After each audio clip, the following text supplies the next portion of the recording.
Okay, the last section that we're going to cover here in Chapter 9 is 9.5, and it's titled The Effects of Changing Dimensions Proportionally. Okay, so we're going to look at different figures when we change them, maybe one of the proportions or one of the sides or maybe all of the sides by a certain number, and see kind of what happens to maybe the perimeter or the area or the circumference. Okay, so let's look at just a couple little prerequisite skills here. So the first one says that we want to find the area of each figure. We're supposed to give exact answers and using pi if necessary. So the first one asks us to find the area of a square in which the side length is 4 meters. Okay, so pretty simple on this one, I think. If we just draw maybe a simple square here.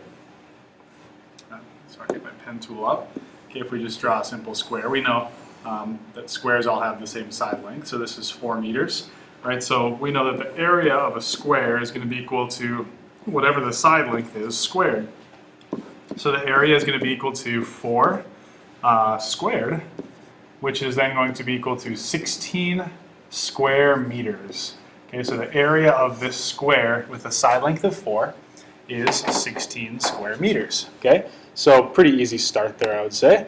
Let's go on and see kind of what we've got next. The next thing it asks for a circle, the area of a circle in which the radius is 2 feet. Okay, so we know that the formula for the area of a circle is area equals pi times the radius squared.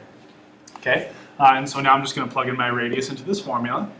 So the area is going to be equal to pi times 2 squared. Okay, and if we square 2, we're going to put that to 4. So now our area would be equal to 4 pi square feet. Remember, the 4 comes before the pi, right? Pi is the last thing we put before the units. Right, so the area of that particular circle would be 4 pi square feet. Okay, and finally the last thing it asks for here, it asks for the area of triangle ABC with these particular vertices. Okay, so let's plot the vertices first. So I got -3 and 1 for A. Okay, I've got 2 and 4 for B. Okay, and I've got 5 and 1 for C. Okay, and it asks for, again, the area of this particular triangle.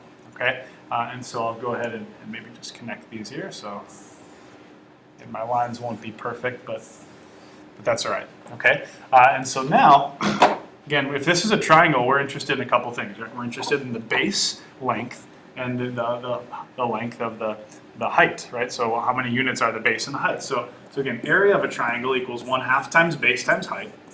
Okay, and so the base of this triangle here, let's just use kind of what's this line right here. So the base is 1, 2, 3, 4, 5, 6, 7, 8. Right, so the base there is 8.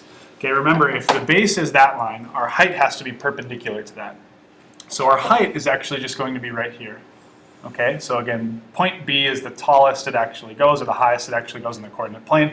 We know this is perpendicular because I guess the line that's perpendicular to horizontal is vertical, right? And we can see right here that the height here is just 1, 2, 3, right? So we have, it looks like a base of 8 and a height of 3, and so now I can plug all those things into my formula.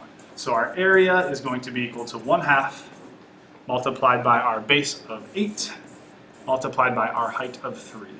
And so now I can simplify. I know that half of 8 is 4, so 4 times 3 is going to give me 12. So area equals 12 square units. Okay? So again, this is just a little review that will be helpful as we go through this particular lesson.